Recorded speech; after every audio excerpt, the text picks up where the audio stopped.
Hello everybody, welcome back to Let's Play 9 Hours, 9 Persons, 9 Doors.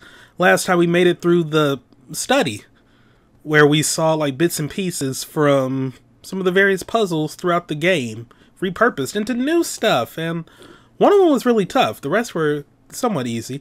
And yeah, and there, Seven got his memories back and he told us about like, you know, everything that happened when he escaped out of his cell, and he saved some kids, but then one kid fell behind and apparently got burned alive.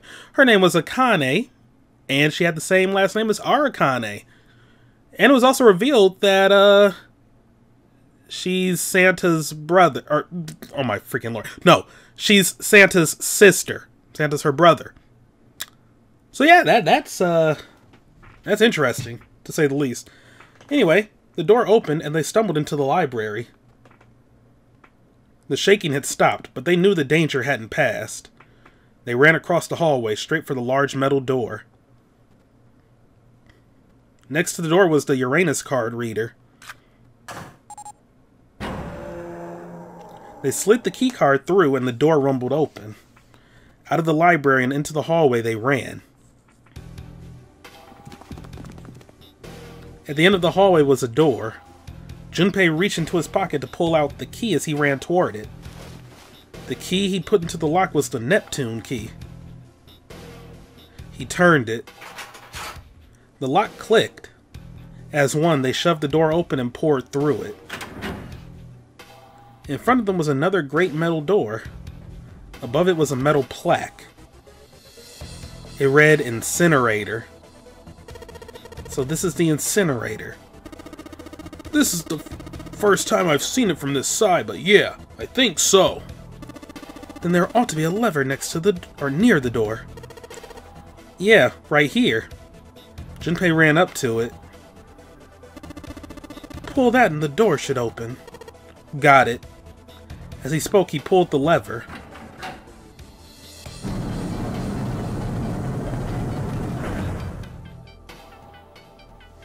The motor in the door groaned as it slowly ground open. There was no time to waste. As soon as the door had opened far enough to admit them, all four dashed through. Then suddenly, there before them were the four who they'd parted from earlier. Ace and Lotus stood in front of the number 9 door. Santa was curled into a ball against the wall of the incinerator, holding his stomach. Well, you got the runs or something, my dude? And then there was June. She sat slumped against the wall, exhausted. What had happened? Junpei ran toward June. He skidded to a stop in front of her and knelt down. What's wrong? Are you okay? Her face was pale and her lips dry. When she spoke, he could barely hear her. Jumpy, you came to get me. Of course I did. I made a promise. I'm so glad you're here. So glad. She mumbled the same words over and over, weakly. Junpei could feel his heart breaking. Hey, what happened to you? I'm fine. I just fainted. I wasn't feeling very good. I'm feeling a lot better now, though. Are you sure? Yes. I just need to rest a little longer. I'm sure I'll be fine. You shouldn't worry about me. Oh, you shouldn't worry about me. She was looking towards Santa. Junpei turned to look as well. Santa grimaced, his face contorted in pain. Seven grabbed him by the collar and roared at him. Hey, where is it? Where's the gun? You hide it somewhere. Despite himself, a grunt of pain escaped Santa's lips as Seven shook him. I don't have it. I got sucker punched and they took the gun. What? Who took it? What? Isn't that obvious? I took the gun. Oh, Lord. Ace! He did indeed have the revolver in his hand. It was pressed against Lotus's temple. Ace had her pinned to him with the other arm, and she was shaking visibly. Her fiery attitude was gone, replaced by fear. She didn't dare speak. There was sweat on her forehead, and when her eyes weren't flicking up to the gun pressed against her, they seemed to desperately want to say something. Just what the hell do you think you're doing, Ace? Or maybe I ought to say, Gentaro Hungao, CEO of Cradle Pharmaceutical. Seven's deep baritone rumble shook the walls. Ace sneered. You have me at a disadvantage, and I don't like that. You know me, but I don't know you. Do you have any idea how much I've suffered? Can you even begin to understand my pain? The pain of prosopagnosia, right? Junpei's voice was casual. Or at least it was trying to be. Another irritating insect. And how do you know that, Junpei couldn't say. He just knew. Another unexplainable mystery. No matter. If you don't want to answer, it makes no difference to me. This is a waste of time anyway. It's time for me to go. Behind Ace, Junpei could see the red. It was placed in a small indentation on the wall. Quickly, Ace placed his hand on the scanner. It beeped, and he forced Lotus's hand onto it as well. Then at last, he reached into the pocket of his jacket. He pulled something out and pressed it against the panel. The third asterisk appeared on the red. The thing he had used for the final verification was the bracelet with the number 9. It had belonged to the first man to die, Kubota. 1 plus 8 plus 9 equals 18. 1 plus 8 equals 9. I believe I've won this game. His smirk made Junpei's blood boil. I've had quite a time playing with you. I must thank Zero, I suppose. Wait. Something about the way he'd spoken. Did Ace not know who Zero was? Junpei's eyes flicked towards Santa. He hadn't moved since they'd entered the room. Santa was still holding his stomach and groaning as if in immense pain. Junpei wasn't sure if it was real pain, but he wasn't sure if it wasn't either. What the hell did Santa have up his sleeve this time? Did he get shot, maybe? At any rate, this game ends now. I will escape, and the rest of you will have a slightly less pleasant ending. I suggest you enjoy your final moments. Goodbye. Wait! Oh, wait! Ace, of course, paid no heed to Seven's request, and laid hold of the lever on the red. With a sickening sense of finality, he pulled it.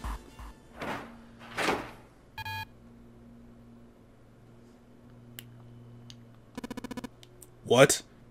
What? Why isn't it opening? Lotus tried to take advantage of Ace's confusion and managed to twist herself out of his grasp, but... At the last second, he grabbed hold of her wrist and shoved it onto the red. He waved the number 9 bracelet over the red and then his own bracelet as well.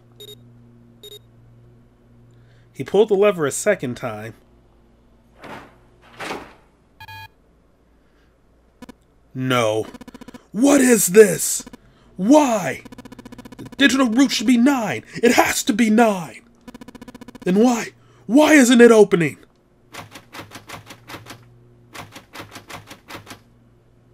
Ace's fury and confusion had overwritten all other thoughts. He had set down the revolver. It was just below the red. Seven chose that moment to act, good thinking.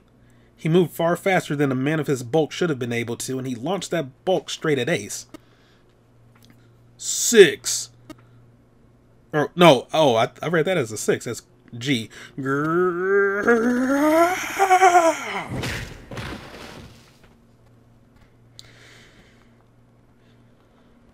It was over before they knew it.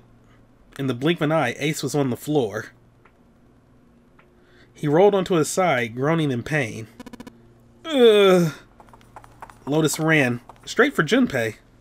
She darted around behind him and stuck her head out, making sure to keep Junpei between herself and Ace. Phew. That was close. Too close. Thank you, Seven. Don't mention it. Seven stood over Ace, his breathing slow and heavy. Just one punch ain't enough for this piece of shit. After what he did 9 years ago, I ought to rip him to pieces. But if a suspect can't talk, they ain't much good. Once he's locked up in a cell, we're gonna have a little chat. 9 years ago? Ah, then you must be... Yeah, you finally figure it out. Dumbass. Ace planted his hands on the floor and shook his head. Oh, that's why he wouldn't have known, because he can't remember he doesn't recognize the face.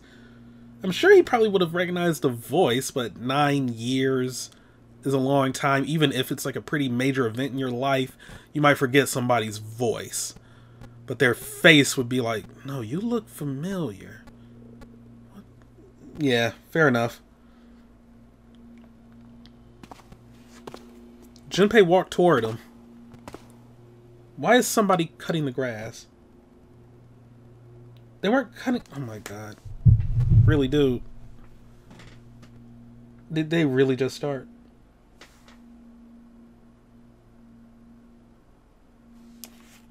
It should be fine. I hope. I'm sorry if it's annoying in the background.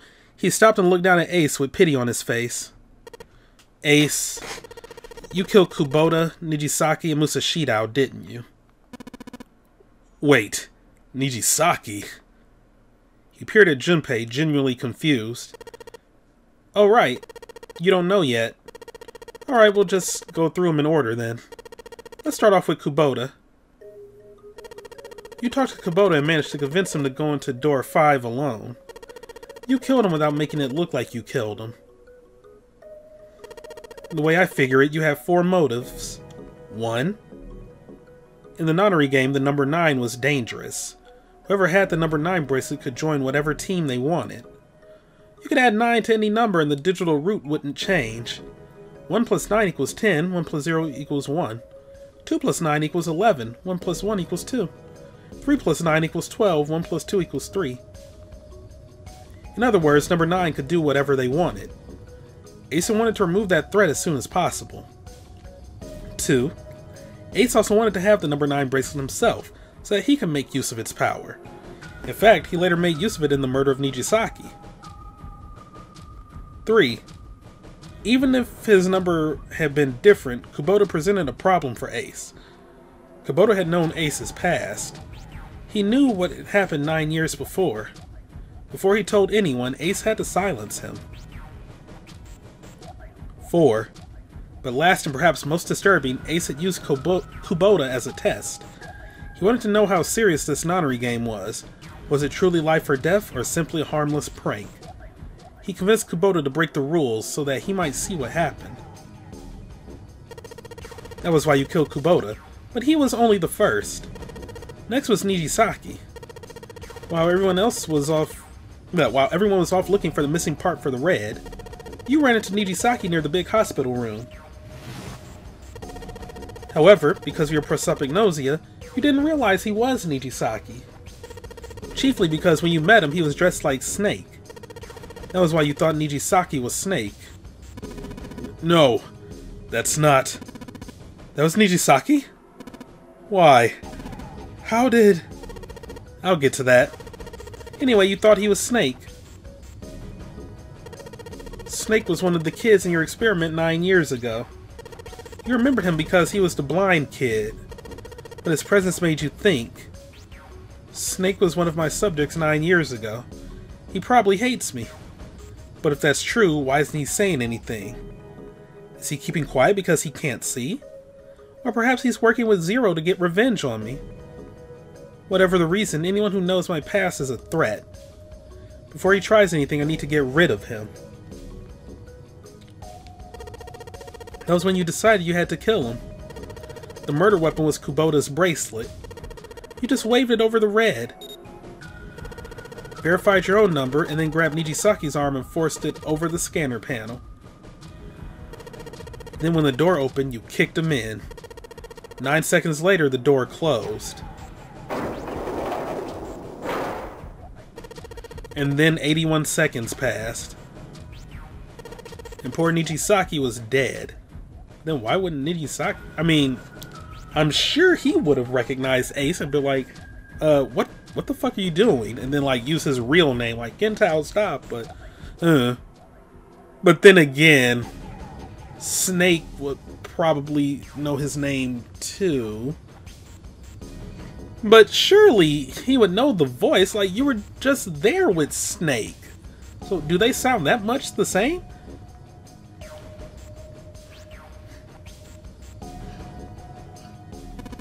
Then you mean to say Snake is still alive? Sorry to disappoint you, but I'm good as new.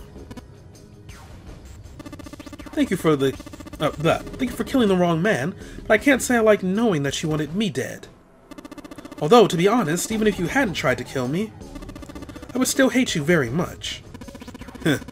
Well, I wouldn't blame you. Ace's self-derision was frustrating, but Junpei kept his emotions in check and continued. Last but not least, let's talk about Musashidal's death. When Clover and I were investigating the chart room, you came over to talk to me. You remember what you said?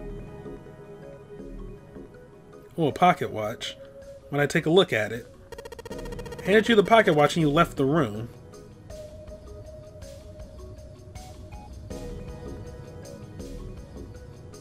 Oh shit.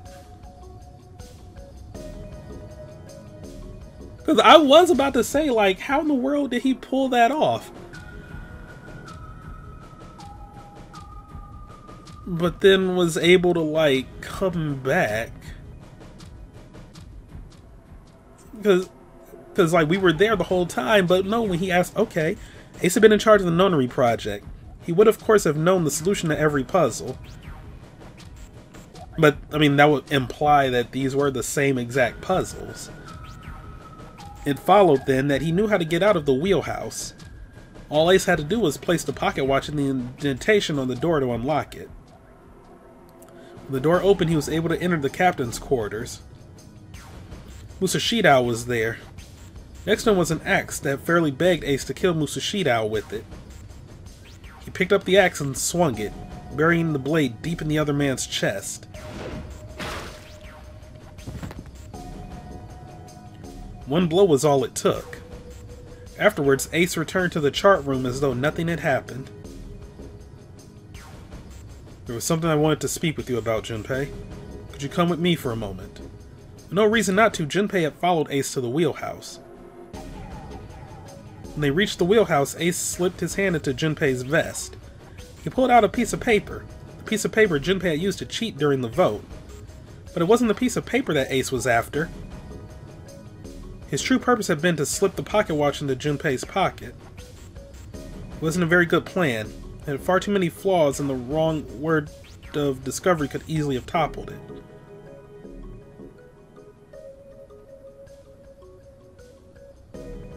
What? But didn't he give the pocket watch back immediately?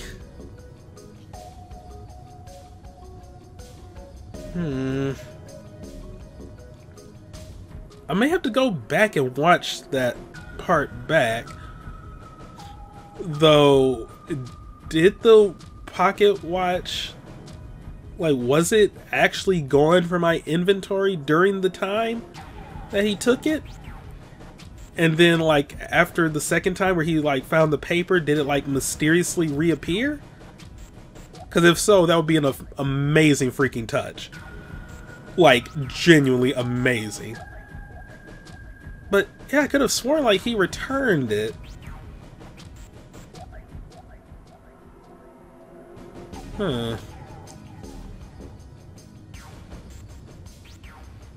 Well, yeah, I don't know.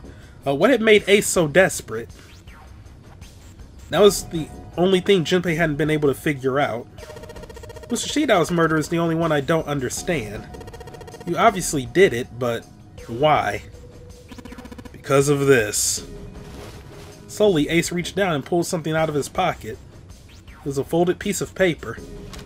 Junpei took it and opened it. This is what it said. Number 1. There are 2 ways you might survive this ordeal. The first is to win the nonary game. The second is for you to confess your sins of 9 years past. I prepared a camera in the captain's quarters. The images captured by that camera will be streamed through a satellite and distributed across the world. Simply look into the camera and repent. Once you have confessed everything, I will release you from this ship. To make your confession more credible, I have left you a witness in the captain's quarters. Perhaps he will confess with you. The decision is yours. Okay, so he knew someone would be there. Alright, fair enough, fair enough. I was like, because how would he even know Musashidal would be there? Oh, and by looking at the map, he knew where the captain's quarters would be, so he knew they were on their way. Okay. Alright. Do as you please. 0. When I awoke in that room on D-Deck, I found that in my pocket. That's why I chose door 1 when we voted. If I went through that door, I knew I could get to the captain's quarters. As you said, I knew how to enter the wheelhouse. My plan was to find the pocket watch before anyone else. If I could, then my alibi would be set. At least that was the plan. Unfortunately for me, you got to it first. That sleight of hand was the best I could manage on short notice. You meant to kill him from the beginning, then. Musashidal, I mean. I only knew Musashidal was the witness after I reached the captain's quarters. I asked him, and he answered. He seemed groggy. Perhaps he had only just awoken from sedation.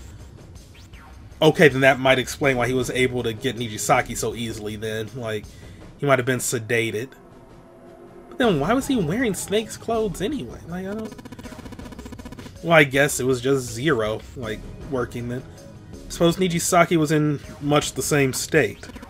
He seemed confused and disoriented when I encountered him. But yes, you are correct. I intended to kill him from the beginning, even though I didn't know who he was. I proceeded to the captain's quarters in order to remove this so-called witness. Ace had confessed everything. What energy he had left with... Wait. Oh, okay, yeah. What energy he had left him with the truth, and he sagged on his knees. Although he had confessed, his sins were not forgiven. Junpei felt revulsion for the pathetic man on the floor near his feet. But in among the revulsion was a hint of pity. Why? After all, Ace had not been the only person who murdered those 3 men. Junpei spoke quietly. Ace, you figured it out, haven't you? You were being manipulated. Yes. So it would seem. It was a little more than a puppet in many ways. Everywhere I went, everything was already prepared. The Reds in the large hospital room were dismantled. Nijisaki was dressed like Snake. There was an axe in the captain's quarters. Musashidal was delirious from the anesthetic, so he couldn't fight back. Nijisaki as well. In retrospect, I can't understand how I could have fallen into such a simple trap. Quite ashamed of myself. But yes. Yes, this was a trap. It was Zero's trap and I fell for it, hook, line, and sinker. I did everything he wanted me to do. Yeah. By manipulating Ace, Zero was able to kill 3 people and keep the blood off his own hands. All this was revenge for what happened 9 years ago. That's why this nonary game happened. Am I right, Santa? Junpei looked over at Santa. As Junpei spoke, he stood up, his legs still shaky. Huh? What the hell are you talking about? I don't know any. Ain't no point trying to play dumb anymore, Santa. Actually, guess I should call you Aoi Kurashiki, huh? Seven's face was sad as he spoke. My memory came back, kid. You're Aoi Kurashiki, no doubt about it. Never thought I'd be back in this room talking to you. But hey, I guess this was all part of your plan, right? After all, the person who planned the nonary game this time around was Zero. And Zero's you. Heh. Looks like you really do have your memories back, huh? Santa's smile was sarcastic and something else. Well, I guess there's no point in hiding it then, huh? Yeah, you got me. I'm Aoi Kurashiki. I was one of the kids in the nonary game 9 years ago.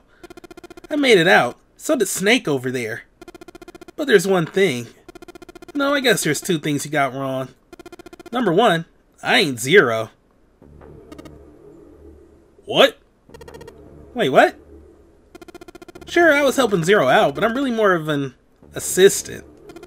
Like a secretary. But an assistant's only an assistant. I didn't come up with all this. All I did was follow Zero's orders. Then, if you're not Zero, who is? Calm down there, Junpei. Didn't I say two things? You made one more mistake. Junpei, you just said all this was revenge for what happened 9 years ago. That's why this Nanari game happened. But that's not it. Revenge isn't the only purpose. There's another reason you guys were playing the Nanari game. To save someone. Save someone? What? Right. You were brought here to help my sister. To save Akane. What the hell are you talking about? What? Akane Kurashiki died 9 years ago in this room. I was there. I saw... Suddenly, Seven froze. His eyes went as wide as dinner plates, and he spun around toward June. Junpei followed his gaze. She was gone. Where June had been, there was nothing. What the hell? Where is she? Where's Akane Kurashiki? Seven began to mumble to himself, a strange series of words strung together as if his mind wasn't functioning properly. His face was twisted with effort, as though he were struggling with something they couldn't see. He gritted his teeth and pressed his hands against the sides of his head. Arrgh! My head! My head! It feels like it's gonna pop! He groaned and fell to his knees. Seven? What the hell is going on? I don't know. I just swear to God my head feels like it's about to explode. From somewhere far away they all heard a deep, heavy noise. It sounded like a tremendous wheel slowly beginning to turn. Santa seemed to have entered an almost trance-like state. His words were calm and measured. What was the Nonary project? I'm sure you know already, but I'll tell you one more time. It was a project designed to test a particular phenomenon. And what was that phenomena? For two organisms to communicate with one another in the absence of physical contact. The morphogenetic field theory. Could human beings use these invisible fields to exchange information? That was what this experiment was conducted to determine. There were two separate locations. One was the Gigantic, and the other was a building in Nevada called Building Q. Building Q had been built to replicate exactly the interior of the Gigantic. The 9 children trapped in Building Q were faced with numerous puzzles, copies of identical ones on the Gigantic. They were told to send their answers into the morphic field set and transmit them to their brothers and sisters on the Gigantic. Transmitters were put in Building Q, and the receivers were put on the Gigantic. Each sibling pair was supposed to be split up, but there was a mistake. Akane was a transmitter. She should have been in Building Q. However, for some reason she was placed on the Gigantic with the receivers like me. Perhaps she was mistaken for someone who was supposed to be in Group A. Whatever the case, Akane ended up on the Gigantic. I think I've told you enough. You get it, don't you? Pretty sure you know where this is going, Junpei. Where what is going? Don't play dumb. You know things you shouldn't. Things you couldn't. How did you know Ace had prosopagnosia? How did you know why Ace wanted to kill Kubota and how Nijisaki was killed? Were you surprised when you found out Ace was Hangao? And what about the coffin Snake was trapped in? How the hell did you open it? Well, that's... The answer to that is easy. He knew because I knew. What? Junpei was receiving information that I sent to him through the morphic field set. It's simple, really. How do I know the alternate futures, then?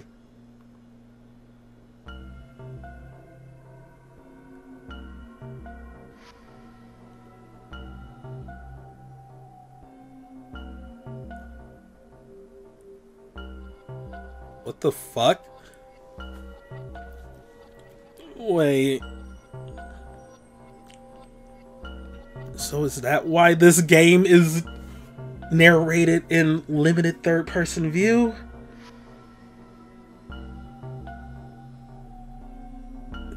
So we, the player, are a character in the story? Wait, what? Imagine a river that splits in two like an upside-down Y. The river flows from the top to the bottom, from a single stream into two branches. It only flows in one direction. It can never flow backward. Information is the same way. It moves from the past to the future, but never flows backward. That's why people at the river's source in the past will never know about those downstream in the future. But the people downstream will never know about one another either. Information only flows along the path of the river. But I am different. I can manipulate the morphic field set to pluck knowledge from the future.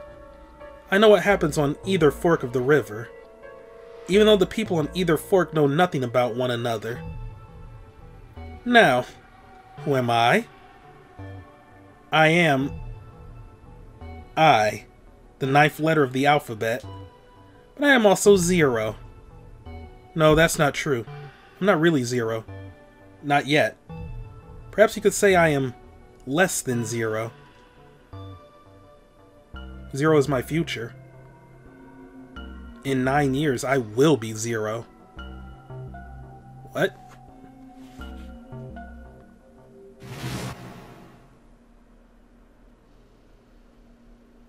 Where did she go? June? No, Akane. Where did you go? Santa! Why is Clover... Oh shit. Freeze! Santa's got the gun. Guess he picked it up when we weren't watching. Looks like he's turned the tables on Ace though.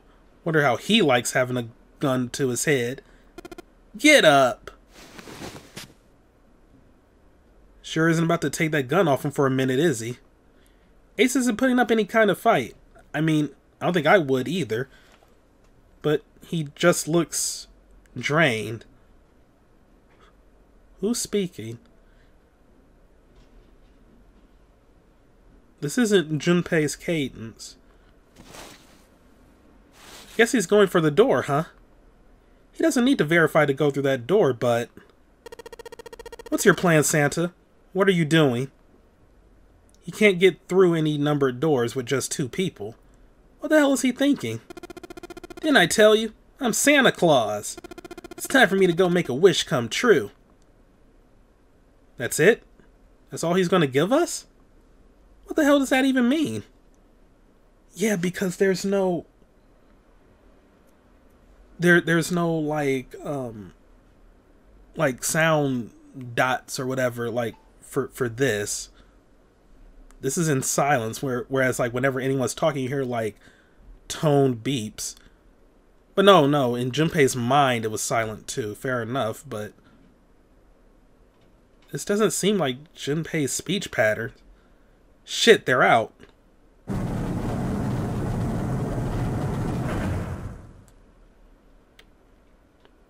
And now the gate's shut. Looks like the rest of us are stuck in here. They're all looking at me. At least Seven's headache is gone. He seems to be alright. I guess there's no harm in trying, so I guess this is Junpei then. Let's see if this door still opens. Damn. It looks like this door isn't opening anytime soon. Because there's no narration on the bottom anymore. Because before it would be like Junpei tried to open the door, and then we would get his... Was this what that guy was alluding to when, like, in that video that I mentioned earlier, like, why he prefers the DS version of the game to the HD port? Because he kept mentioning there's like a big twist later on that loses the impact on the HD versions, but... What is going on here? You mean we're trapped? So it would seem. What the hell is Santa trying to do? Oh my gosh. Oh my gosh, what? Have you considered where we are? There can really only be one thing Santa would do now. No. No, you can't be serious. Oh, but he is. Shit, we gotta do something. Maybe we can still get out through door 9. There's the red. Yeah, alright, we can do this. I've just gotta... No, it's not gonna work. There's no way. The 5 of us can't open this door. 2 plus 4 plus 7 plus 8 equals 26. 2 plus 6 equals 8. Is there any combination that'll work? Junpei, can I borrow your pen and notebook? Sure, why not? I don't think I'm gonna need them. So this is Junpei. But where's the narrator? Ever again. What? Well, she certainly looks purposeful. Looks like she's writing equations. A lot of them. Huh? Oh man, she doesn't look very happy. What? Hey, no need to be ripping pages out like that. Jeez. What the hell are you doing, Clover? Give me that. Alright, at least 7 got it away from her. Maybe now I can look at what she was writing. Let's see.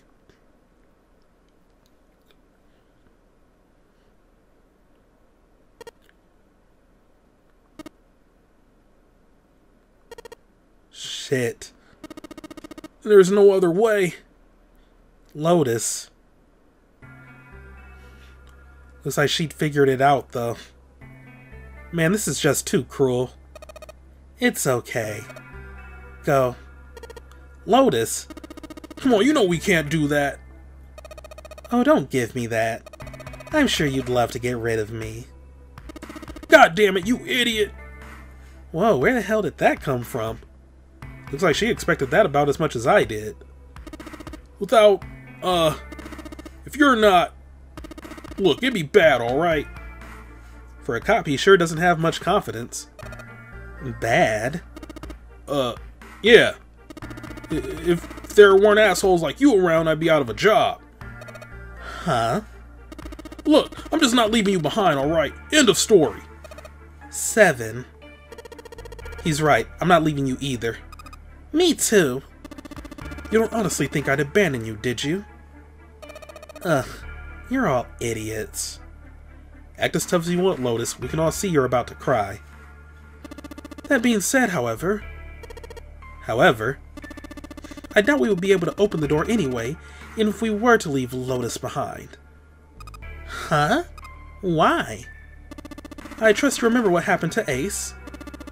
I couldn't, see exactly what happened, but I was able to guess what he was attempting to do earlier, at the red. Oh yeah. No! What is this? Why?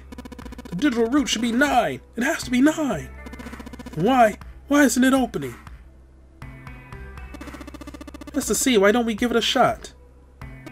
Give it a shot? Yes, that is what I said.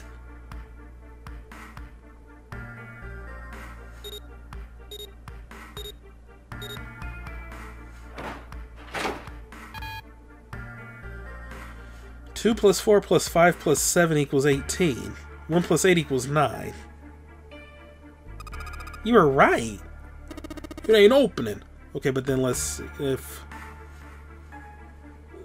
So he was able to get through with Ace, him, and...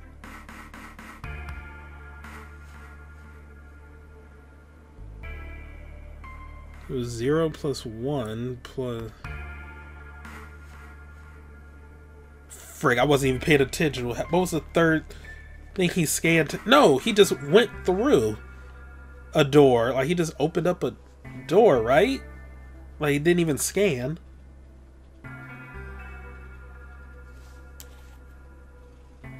Huh. It ain't opening. But it did open 9 years ago. The digital root was 9 then, I'm sure of it. You think maybe they changed the settings? Perhaps. Shit. If we can't get through the door, we can't get out. The walls are way too high. There's no way in hell we could get to that hole 7 popped out of 9 years ago. All we can do is stand here and stare at this door with a 9 on it. I guess this is it.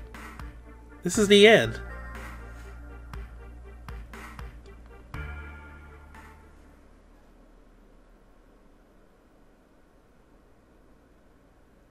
I was watching. I had watched everything that was reflected in his eyes. I was listening. Every sound that vibrated in his eardrums I heard. Smell, taste, touch. I felt everything he felt. I knew. I knew everything about him. What he was thinking, what he was feeling, what he was sensing.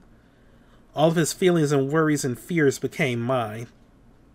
My mind, my consciousness was inside of him. Through the morphic field set, we were resonant, and we were as one. I was him, and at the same time, I was an observer. It started with a tremendous noise like a clap of thunder. It was approximately 9 hours ago. A bomb had gone off on the ship we were on.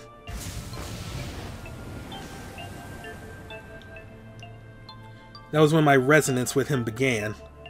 My resonant event melted into him and we became one, inside of Junpei. Somehow I found myself in Junpei's mind 9 years in the future. Oh my god, so the freaking narrator on the bottom screen was another character in the story. Oh shit. But I didn't lose myself. I was living in 2 realities at once. One was the present, and the other was the future.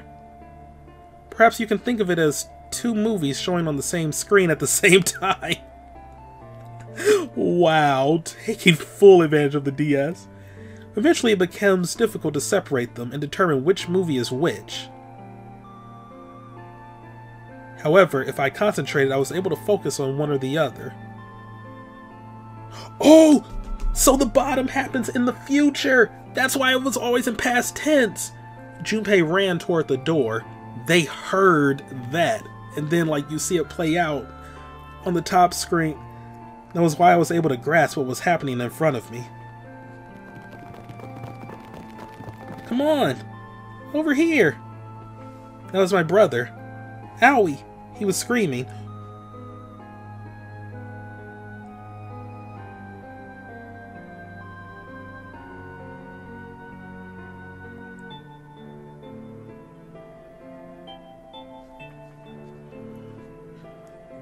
June is 0?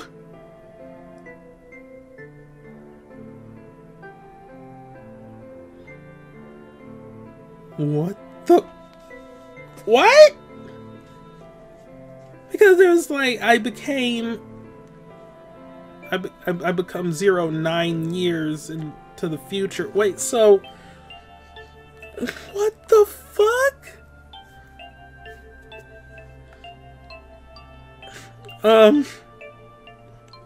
Okay, I followed him. Around me were 7 other children. They all looked like they were about my age. Come on, hurry up! We ran down the long straight hallway and burst into the large hospital room.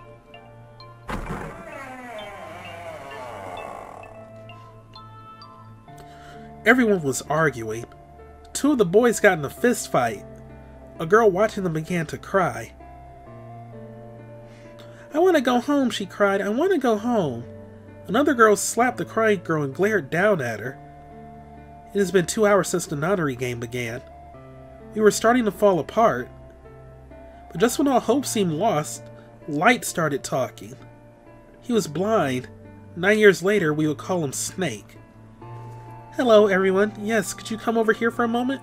He was older than most of us, and his voice had authority and dignity. The fights died down and we gathered around him. I have a little sister. She is very important to me. Right now she is over in Building Q and is desperately trying to send information over to me. Her name is Clover, and today is her 9th birthday. As he spoke, he pulled something from his pocket. In his hand were 9 4-leaf clovers. I was going to give these to her as a birthday present. I was outside picking them when I was abducted. I'm sure I've already told you, but I am blind. For a man who can't see, collecting 9 of a very specific plant is, well, it is difficult. But my sister means a great deal to me, and I hope that these would show her how much I cared for her. Since it's her 9th birthday, I thought 9 4-leaf clovers would be appropriate. Every one of you has a brother or a sister in Building Q with Clover. For their sake, we have to survive. We have to get off this ship. Do you understand? If we're going to do that, there are 3 things you have to remember. We need trust and love, and we have faith in one another. Have to have faith in one another. If we can take all 3 of those to the heart, then I promise that good luck will come our way. Did you know that the leaves of the 4-leaf clover mean faith, trust, love, and luck?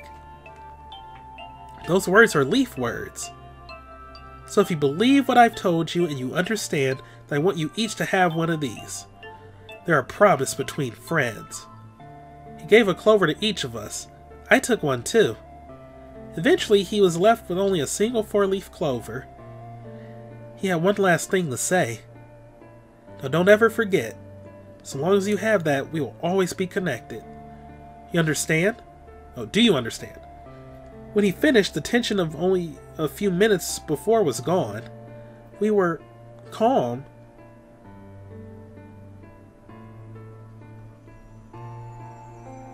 After that, we ran around the ship for a while longer and opened several of the numbered doors until we finally found a door with the number 9 on it. In fact, there were 2 doors with 9 on them, and we found them in the chapel. We split into 2 groups and walked through the doors.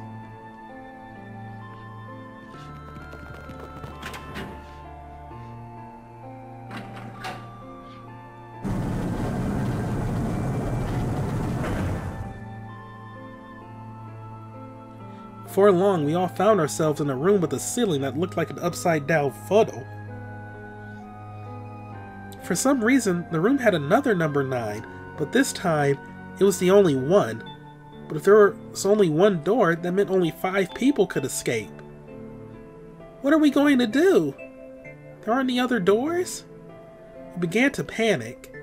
Then, as if things had not gotten bad enough already,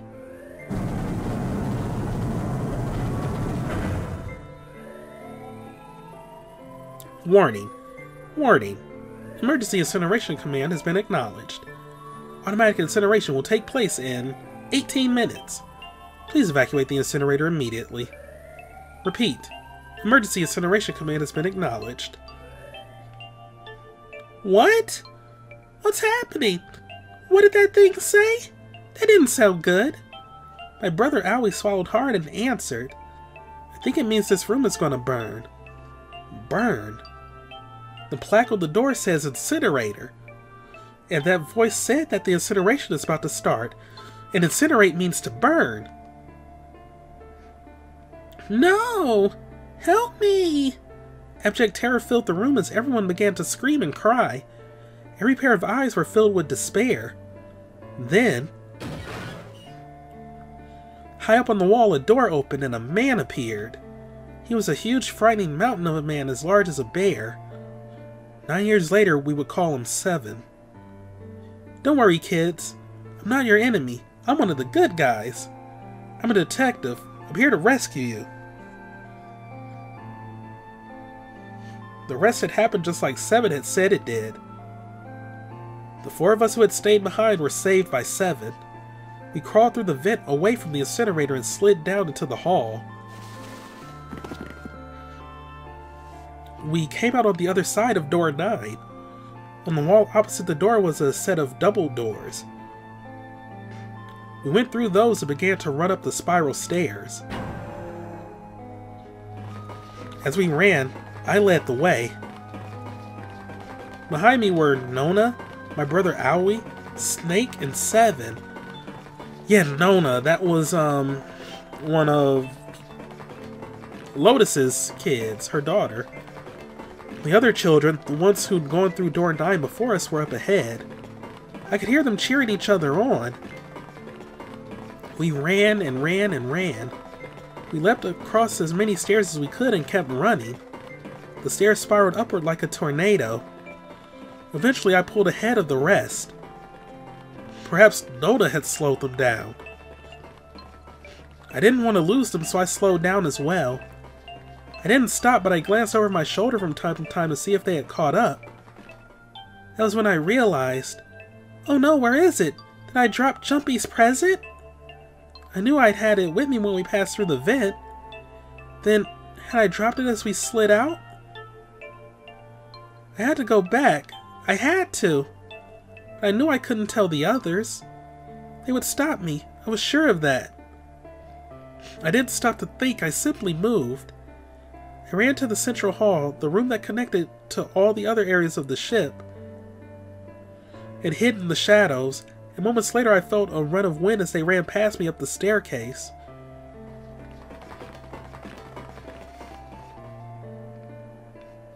I waited until they were out of sight, and then I ran. I moved as quietly as I could, down and down and down. Finally, I reached the bottom deck.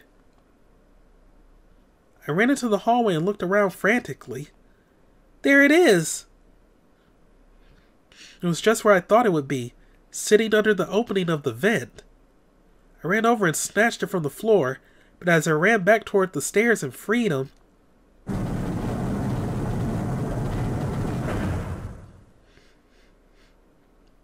the door to the incinerator opened, and a man stepped out. It was Hungao. Gentaro Hungao. 9 years later, we would call him Ace. Oh, how wonderful to see you decide to come back. His smile made my blood run cold. It looked mechanical, as if someone had simply pulled up the corners of his mouth. Come with me. We must continue the experiment. I shook my head, eyes wide. Slowly I began to walk backwards. 1 step, 2 steps, 3 steps. Then I spun around and broke into a run. I felt Hungao's hand close over my left wrist.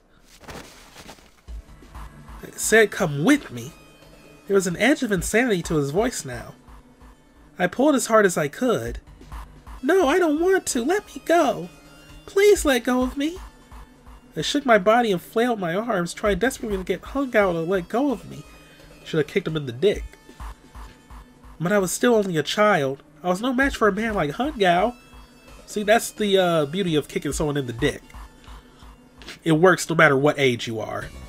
It just does. Stop struggling, goddammit! Do as I tell you. He heaved on my arm, trying to pull me into the incinerator. I screamed. Help me! Somebody help me! And suddenly, Akane!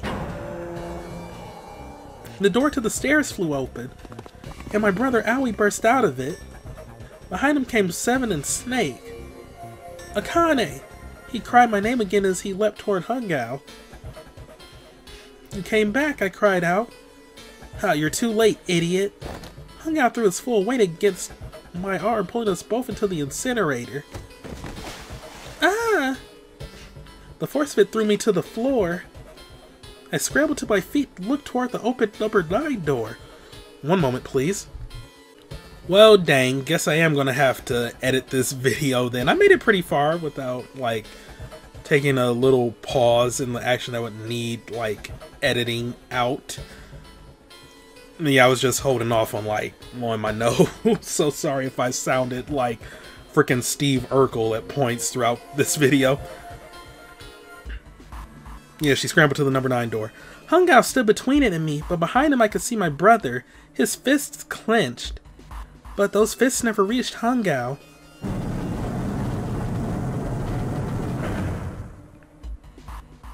With the cold, heartless screech of metal on metal, the door slammed shut. Hungao glanced at me mechanically, his face registering that there was an object there, but not anything that he would consider a human being. Then he turned away and walked to the red that sat next to the door. He reached into his pocket and removed 2 bracelets. He waved them both over the scanner panel. 2 asterisks appeared on the red. He checked the screen, then tossed the bracelets carelessly onto the floor. What was he doing? What was the point? He made no effort to explain himself, of course. He said nothing at all, and walked past me as though I were nothing more than a rock by the roadside. A few moments later,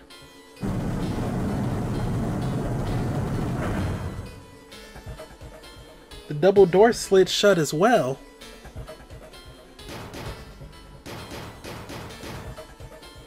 Faintly, I could hear someone pounding on the door behind me. I turned around and ran toward the door with the 9. Akane! Akane! Are you okay? I could hear a voice from the other side of the door. A worried, frightened voice. Help me! My throat was already raw, but I screamed as loud as I could. My voice echoed only against around the empty room. What should I do? I think I'm trapped in here. Where's Hungao? He went out the other door. What? Then it started again. Warning. Warning. Emergency incineration command has been acknowledged. Automatic incineration will take place in 18 minutes. Please evacuate the incinerator immediately. Oh wait, is that present day? Holy shit. Man, I knew that it was what it was gonna say, but that is one hell of a creepy voice. I knew it! It's starting. Santa started the incinerator. Fuck! Man, I never thought I'd hear that damn voice again after 9 years. What the hell? What the hell? What are you talking about? It's 9 years this and 9 years that, and when it's not 9 years something, then you're talking about some sort of fucking experiments. What in God's name are you talking about? You aren't making any sense. Yeah, she's kind of out of the loop on all this. It was just her child that was, like, in this. I'm sorry, Lotus, but we really don't have the time to explain it right now. I promise I'll tell you everything once we get out of here. But automatic incineration will take place in 17 minutes. You know what that means, right? Incinerate means burn. What kind of an idiot do you think I am? I know what incinerate means. Well, god damn it. Okay, fine. I won't ask anything else. Talk about whatever you want. But you have to do something for me. 7. Figure this out. What? Why me? Just shut up and stop this thing. How the hell? There has to be some sort of emergency shut-off button. There isn't anything like that. How the hell do you know? Because I looked for it 9 years ago. Yeah, Lotus isn't happy about that. Can't really blame her. Wait. The floor. It's moving.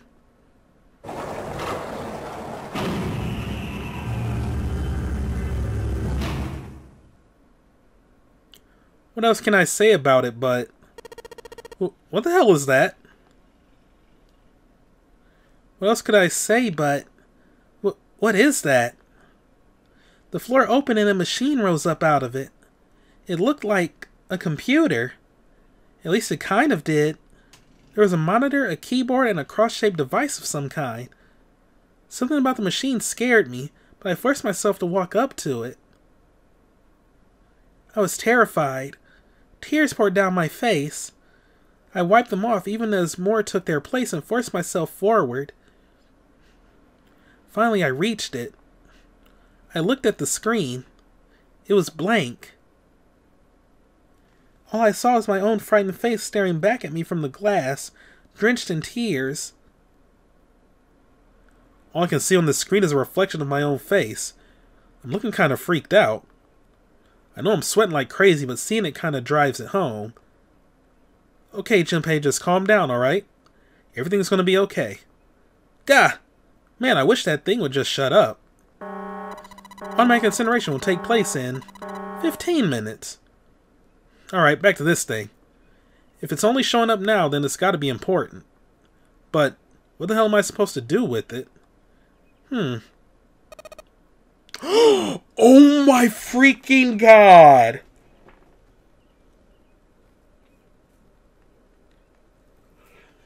That's Oh, shoot. That's what he meant by we're gonna save his sister.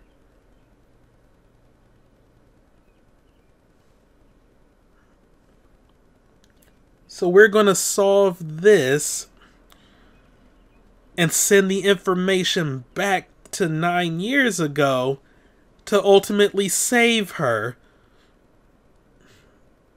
Wow. Oh, okay. Hey, move. Gah. Hey, we're all tense, lady. That doesn't mean you get to shove people around. Okay, it's turned on. There's nothing on the screen, though. This is bad. This is really bad. If there's nothing on there, here, how are we supposed to do anything with it? Sure, just push buttons. I'm sure that'll... Sudoku? Alright. Huh. Well, at least it's on now. Oh my god, Sudoku is fucking perfect for this game. Because it's like, you know... 9 3x3 squares. So you need to do like 1 to 9 in each of those like squares or segments, and then 1 to 9 in each row and column. What's on the screen though? What is this? What the hell? Looks like some sort of puzzle. Oh, I am so ready for Sudoku, my dudes. I am so ready.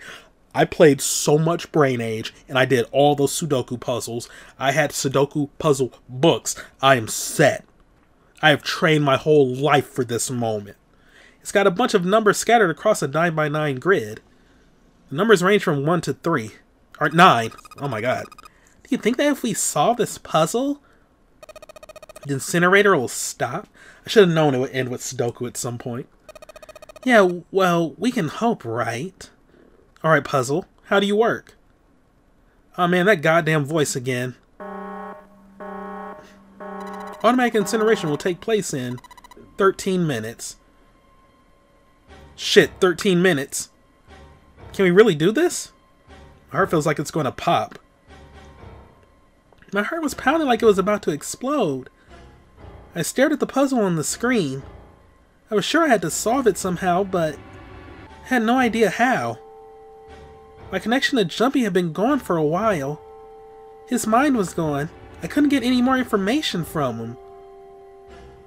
What? I felt the seconds tick by as I stared at the screen, completely lost. My cheeks felt hot as tears poured over them. Then I heard a voice. Hey, what are you doing? It was muffled. I turned around. Pressed against the window in the entry door was a face. A frightening, evil face. It was Hungao. How long had he been watching me? Oh, I don't know what to do. He was yelling, but his voice was still muffled. It's simple, really, but I suppose I might as well tell you. Just solve the puzzle in that machine. Ha ha ha ha ha. His laughter was muffled by the door, but it still tore at my heart like the claws of a vicious monster. I bit my lip and glared at Hungao, struggling to hold back hot tears. You're a terrible person. I hate you. Oh my, how could you call a gentleman such as myself a terrible person? That's not very nice. I'm quite fair. I don't use tricks or play dirty. You see, I've even left you a way out. A way out? Didn't you hear me? All you have to do is solve that puzzle. Do that and you can stop the incinerator. What's the point of stopping it? You'll only capture me and make me do this all again. I'm not going to listen to you. If you're just going to throw me back in here, I might as well just die now. My goodness. Haven't you listened to anything I've said? I told you I'm a fair man. If you solve the puzzle, the verification function of the red will in turn activate. If this experiment is to deliver valid results, there must be a chance of success. If you succeed, you will escape. The verification function of the red... Then I remembered. Before Hungao left the room, he had scanned 2 bracelets into the red. Ah, so you do remember. Right now there are 2 numbers in the red. The first is 1 and the second is 3. Say, Akane, what's your number? I looked down at my left hand. The face of my bracelet showed a 5. 1 plus 3 plus 5 equals 9. I ran to the door with the 9 on it. I grabbed the red and put my hand against the scanner panel.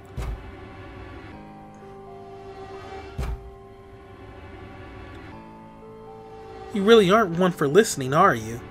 I hear Hungao's muffled voice from across the room. I already told you, didn't I? Once you solve the puzzle, the verification function of the red will activate.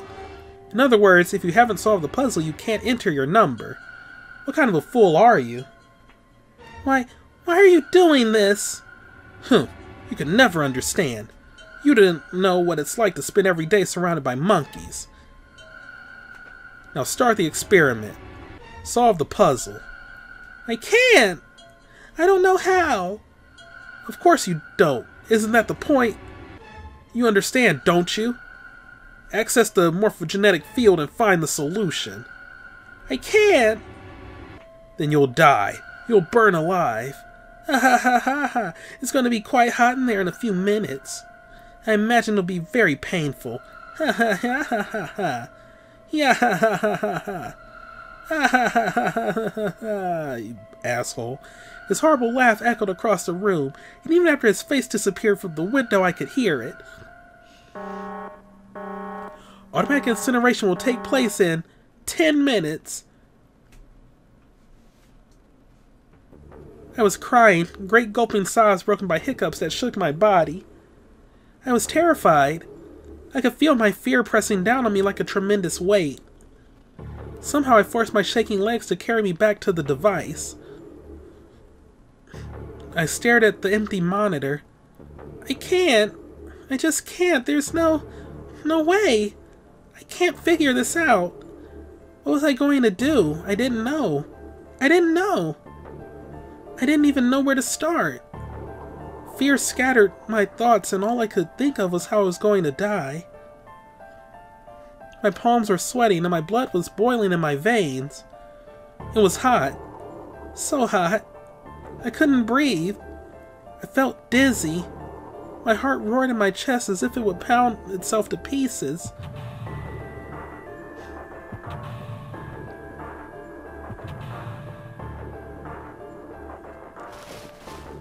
I reached into my pocket. I wrapped my hand around the thing I'd come back to get. The doll Jumpy had given me. At least I had that. I held it tight with both hands and prayed. Help me, Jumpy. Help me. Help me. Help me. Jumpy. Jumpy. Jumpy. Please. Help me. Jumpy. Akane. Akane? Who the hell is Akane? Shut up. Just shut the hell up. Seven and Lotus don't understand. I think Clover and Snake have an idea, though. Clover's looking at me. And I think Snake may have figured it out. No, it doesn't matter. They're in my way. Where'd she go? Maybe over here? Akane! Akane! Can you hear me, Akane? Say something! Fuck. Did something break our connection? I swear I just heard her. Shit. Akane! Answer me! Akane! Jumpy? Oh my lord! I spun around. I heard a voice. His voice. I looked around. He wasn't in the room, of course. But I'd heard it so clearly. Like he was right there. Jumpy! I screamed as loud as I could.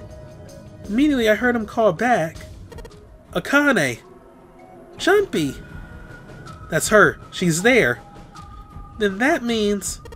Akane, are you in an incinerator right now? Yes, I am.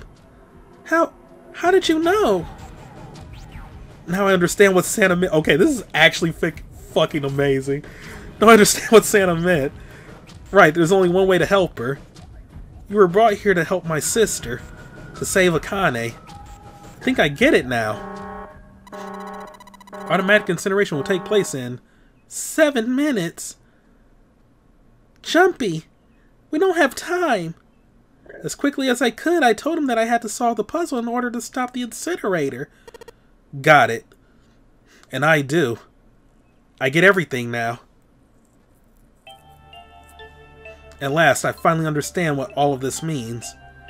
I know why the nunnery game was held today. I know why we were kidnapped and brought here. It was all for this moment.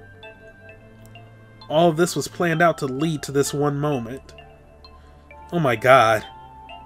This is insane! I can't believe it. There's only one possible answer. June is...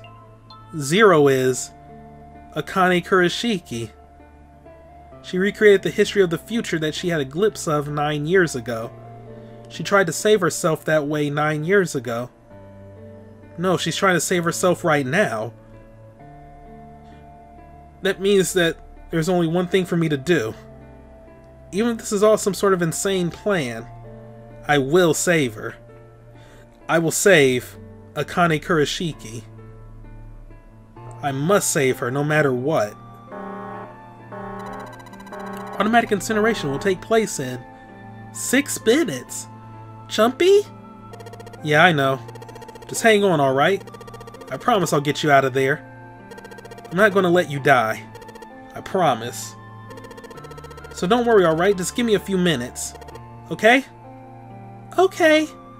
My voice shook as I answered. It was hot in the room. It felt like my heart was on fire. 6 minutes or not, my heart burned with my feelings for him.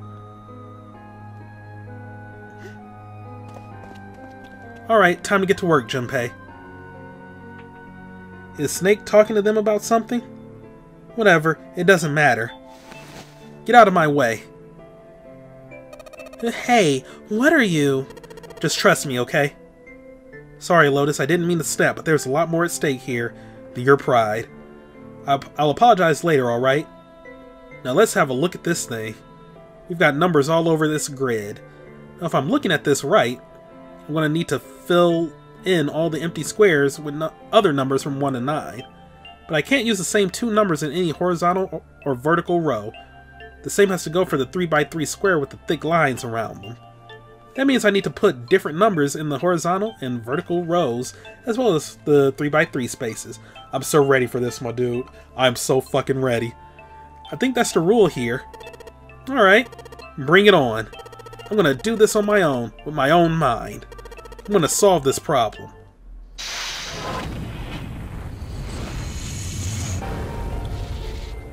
Oh, I'm gonna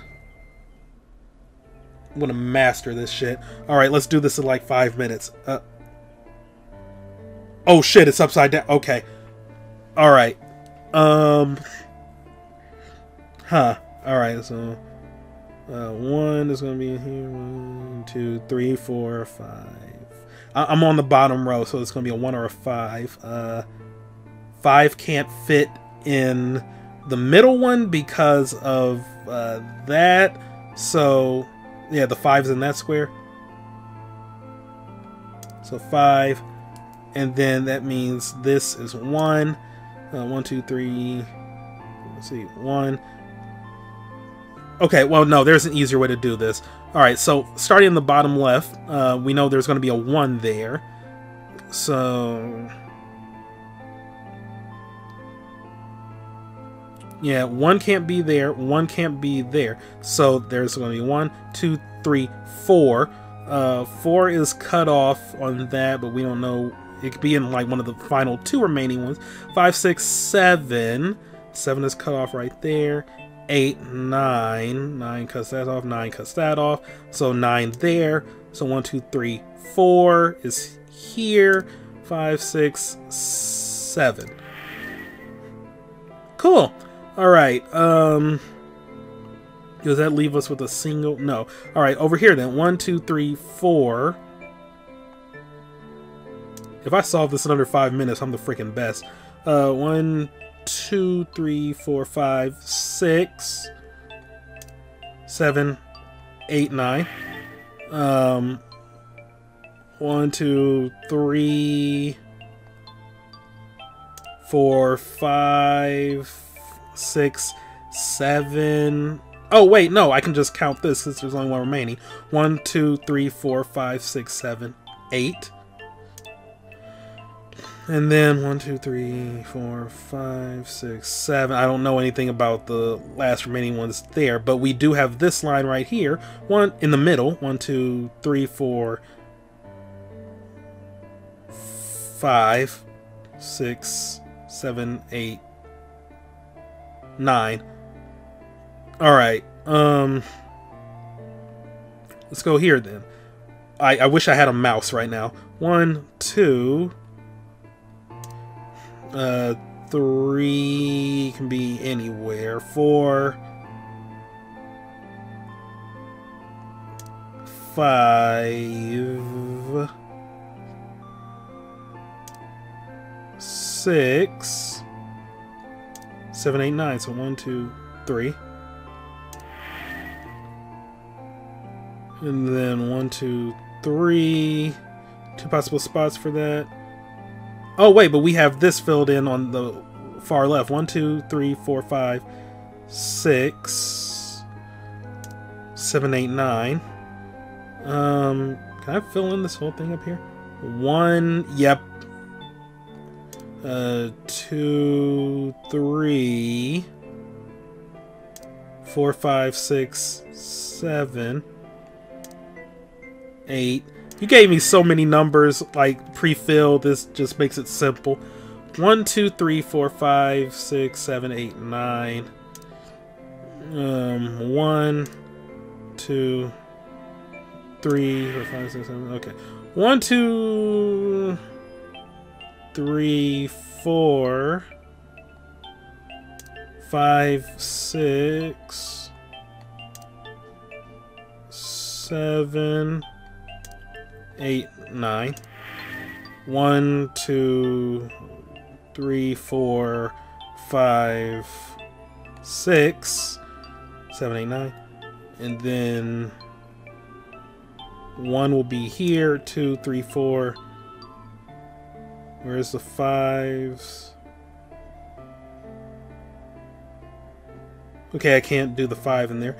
6, 7, 8. 9 is going to be in the middle. 8 is right there.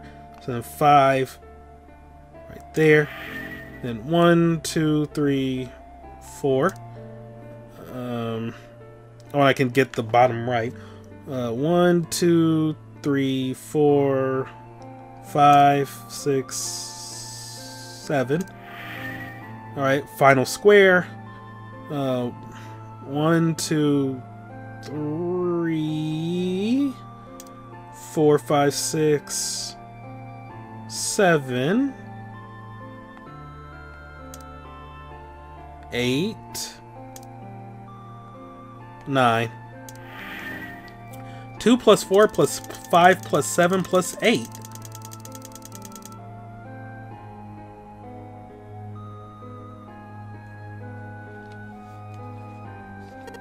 Yes! That's it! Akane! Did you get it? Did I solve it in under 5 minutes? Yes! I did! I solved it! Well, I mean, really, you solved it for me, but I copied everything you did. Now I just have to press enter. And what the hell are you waiting for? Push it. Okay, I will. Hit the enter key.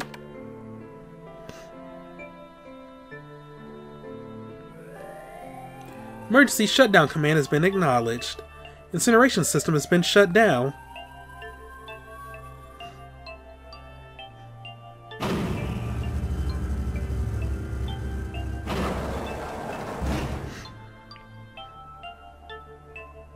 Jumpy! What's wrong? It worked! It worked! The incinerator shut down! It worked! Tears rolled down my face as I cried out to him, but they were a very different sort of tears. A wonderful feeling of accomplishment and relief flooded my body. At the same time, what strength I had left disappeared and I collapsed to the floor. For a while I just lay there, laughing and crying and enjoying being alive. Every time I thought about him, I thought my heart would burst. Phew. I can't quite believe I did that. But I am so glad. So glad. I feel like my heart's on fire.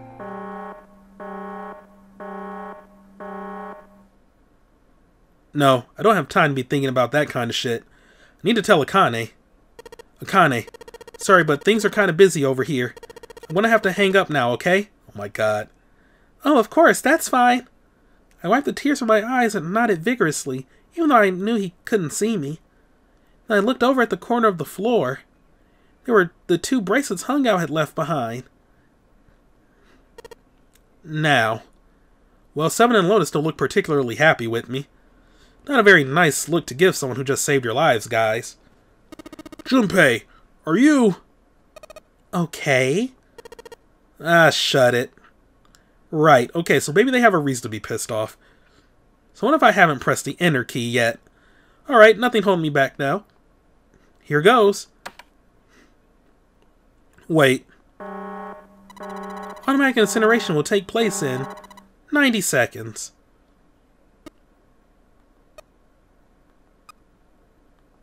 Uh-oh. It doesn't sound like it's stopping.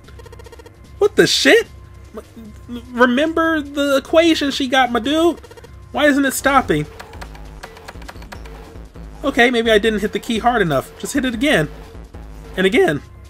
And again. Okay, that's not working either. The alarm's still going off. What the hell is going on? I've got all the right numbers in the right boxes. It's perfect. So why the fuck is this thing stopping? Automatic incineration will take place in 60 seconds. Wait, of course! That's what these numbers under the puzzle mean. 2 plus 4 plus 5 plus 7 plus 8. Snake, Clover, me, 7, and Lotus.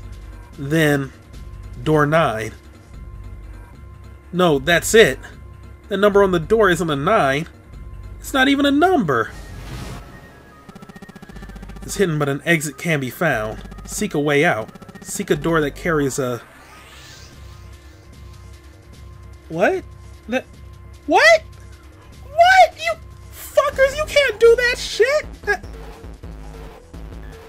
What? Holy shit. Of course. Then we just have to put the right number into the red end. Automatic incineration will take place in 30 seconds. I know what I fucking saw. That was not a...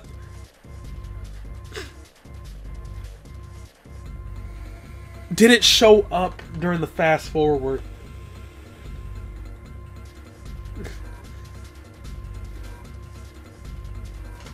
Alright. Run, guys. Get to the door. Run. Oh shit, oh shit, oh shit, oh shit, oh shit. Don't have much time. Man, I sure hope they can just trust me on this one or we're all fucked. Alright, no time to explain. Just go. Quick! Verify your numbers on the red. Verify? Who? What combination? All of us. We all need to verify. We need to ignore this phone that's ringing. Sorry for hitting the thing there. What? Why? You really think this is a good time to ask questions? Just do it! Hurry, hurry, hurry, hurry, hurry!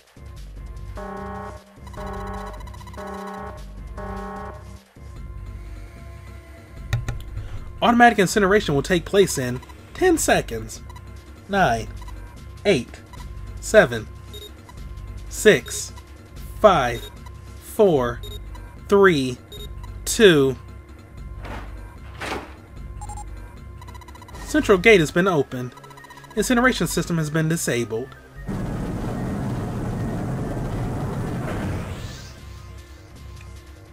Let me just go over the numbers again. 7 plus 8 is 15, plus 5 is 20, 4 is 24, and then 26, 8.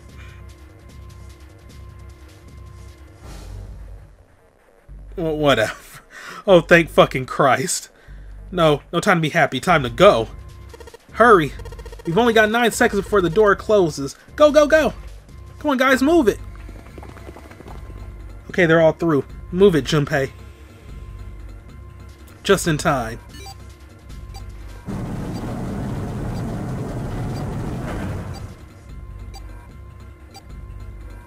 And there goes the door.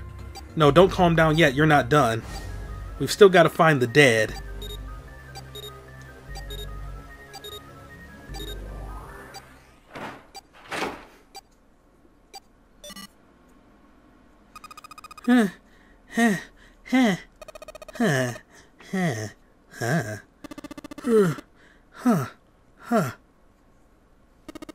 Shit! Looks like we made it, huh? Man, that guy sure can laugh when he wants to.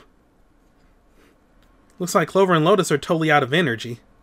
I guess Snake probably can't see the sky, but he sure can feel the fresh air. I just want to take a nap. Akane! Akane! Akane, can you hear me? I want to tell her we made it. I want to tell her how good I feel. But nothing.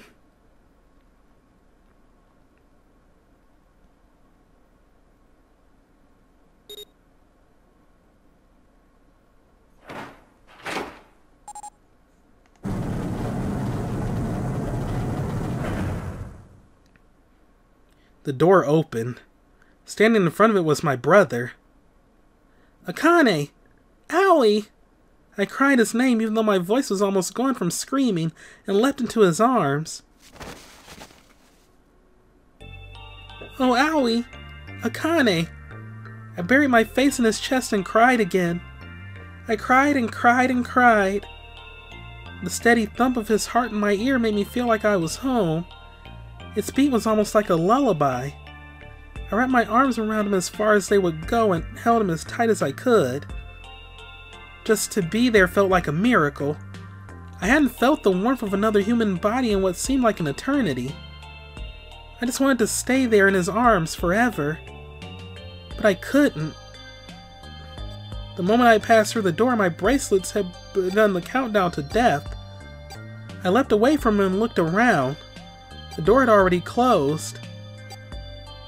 I spotted the dead only a short distance away. It took me only a moment to get to and scan all the bracelets. I left the ones Hungout had dropped on the scanner panel. That was it.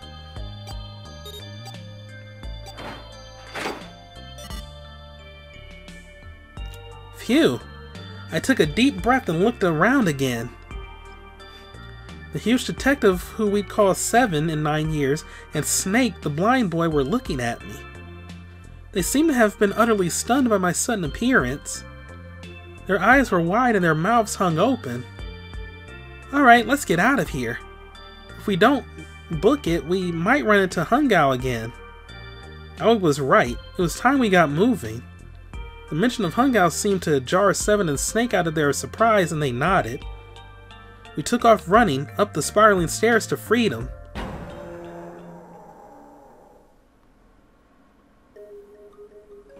Up, up, up, up. Man, these stairs go on forever. But if they can get us out of here, no wonder we're running so hard. My heart's beating so hard I can barely hear. God, I can't wait to breathe real air again. Huh? Is 7 talking? Hey, Junpei, can I ask you something? What's up? That door, one with a 9 on it. Why'd it open? Yeah. All 5 of us verified our numbers on the red. 2 plus 4 plus 7 plus 8 equals 26. Oh, plus 5 plus 7 plus 8. That makes our digital root 8. It shouldn't have opened. That's not like you, Lotus. I thought you would have figured it out already. Huh? Why? Because you were the person who taught me about the idea of bases. Bases? Bases? Yeah. What are the 2 numbers in base 2? 0 and 1. How about base 10? That goes from 0 to 9, right? And how about base 16? 0 to F. After 9, it starts at A and goes from there. B, C, D, etc. You're right. In other words, A in base 16 is 10 in base 10. B is 11, C is 12, D is 13, and so on. So, what about it? You don't get it? What if we keep going along, or what if we keep going with that pattern? What if you go way past base 16 all the way to base 27? Base 27? Yeah. Well, the numerical digits are the same. So I guess you'd add alphabetical digits. E is 14, F is 15, G is 16, H is 17, I is 18, J is 19, K is 20, L is 21, M is 22, N is 23, O is 24, P is 25. Yeah, and what comes after that?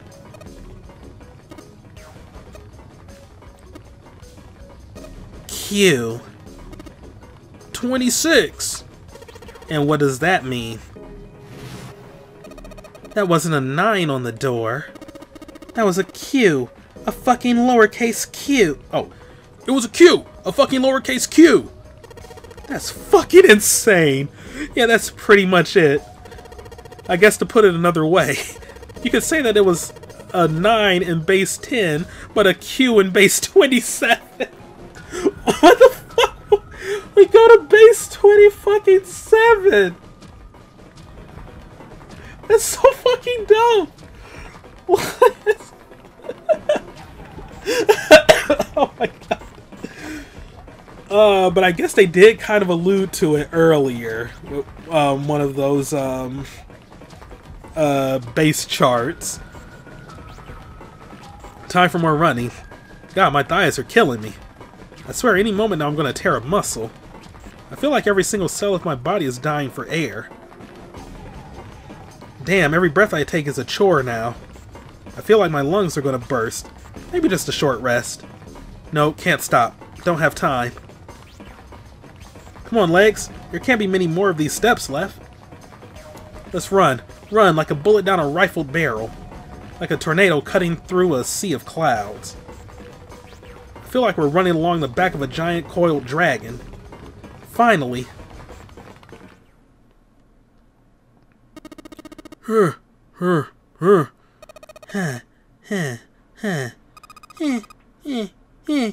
my god, they're all of them gonna be fucking panting. Phew. Jesus, I can barely breathe. No, Junpei, no time to rest. Pull yourself together. You're almost there. Alright. I'm gonna open it. Yeah! Yes. We're finally here. Please do. Sure, you look like a big heavy door, but you're the only thing standing between me and my freedom. But even more important than that, you're the only thing standing between me and Akane. You're gonna open, and you're gonna open now.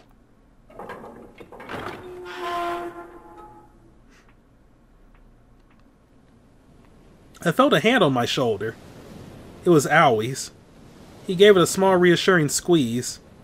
Oh, that's Akane. I was so happy I felt like I could melt. My heart was at peace. Not only because my brother and I were back together again. Thanks to the huge detective of all 9 of us who had been kidnapped. We're finally able to escape from the gigantic. So we're getting into alternate timeline stuff thing? Oh, that's kind of what happened with the endings. So fair enough. On the distant horizon we could see the faint outline of the ship as it sank. It gave a thunderous roar as it finally slipped beneath the waves. Its last cry echoed out across the ocean, and then it was gone. It's over, Aoi whispered. Yeah, it was over. It was finally over. Or was it? Was it really? No, that was wrong. That wasn't it at all. I was sure of it. This wasn't the end. It was only the beginning. This was only a prologue to what would happen in 9 years.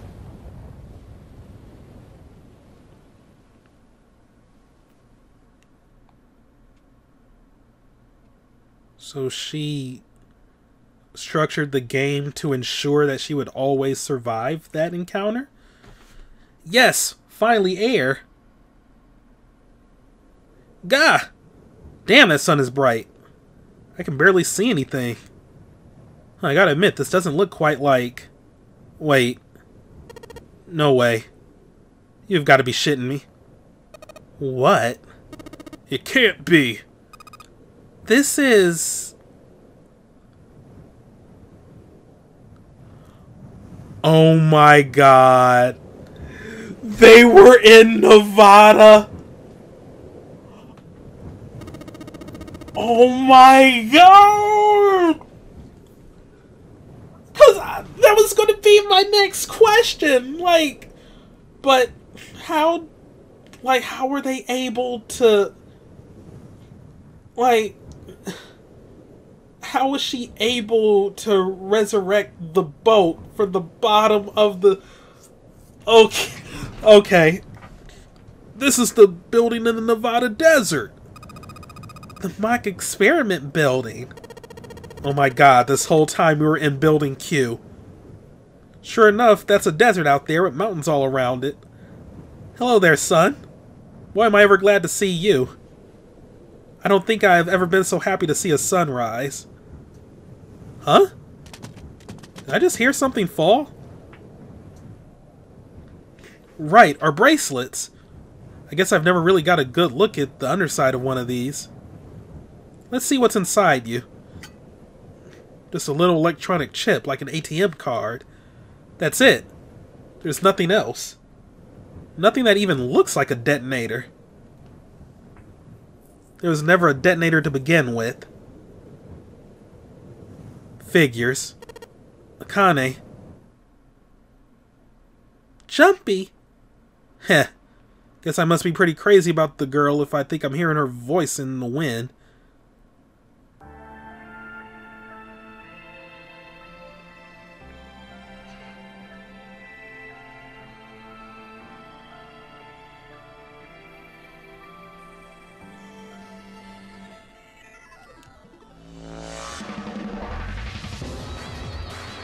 That's it? Okay, but I mean, where did Ace and Santa get to? And also, what does this mean for Akane? Like, where did she go? Like, where did Adult... Or did she just, like, disappear to monitor, like, everything to ensure that we would solve the puzzle? Because she was 0. There's a few more questions here. But yeah, Santa and Ace, unless... I mean, he probably just disappeared into the door and is, like, with June or Akane, and they're, like, doing whatever to him, like turning him in or torturing him or killing him or whatever.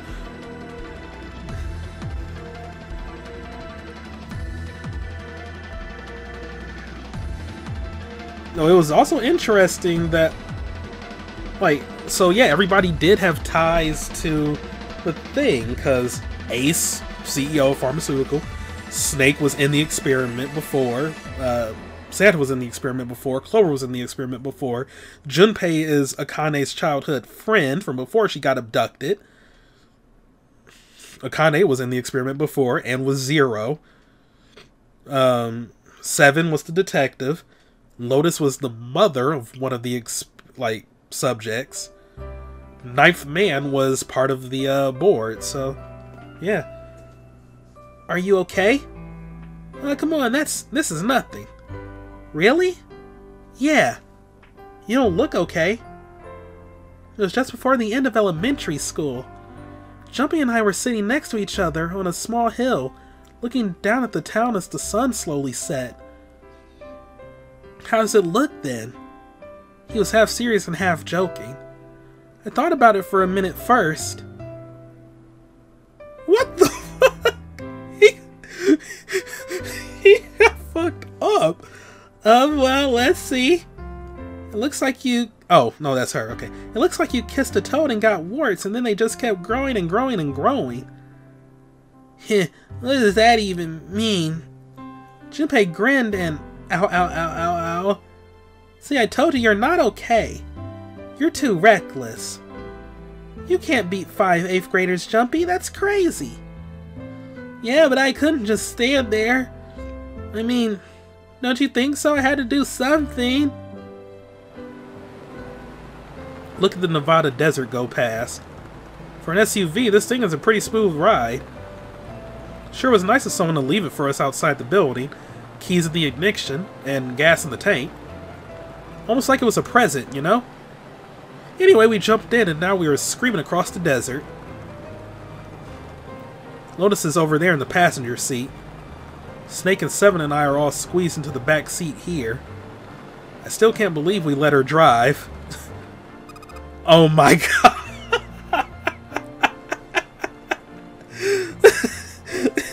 Woohoo! This is so fun. This is so awesome. Driving is so great when there's nothing around. And there's no speed limit. Hey Clover, watch those bumps, alright? How old is Clover? This car jumps even a little, I think I'm gonna get crushed to death. Hey, shut it! I can't help if I'm big, alright? Suck it up! Why don't you drive, Seven? I'm a cop. I ain't gonna break the law. He doesn't have an international license. Yeah, but you could have sat in the passenger seat. Oh, hell no. There's no way I'm giving this seat up. And Clover, there's no need to slow down. The car Santa and Six are in should be somewhere down the road ahead of us.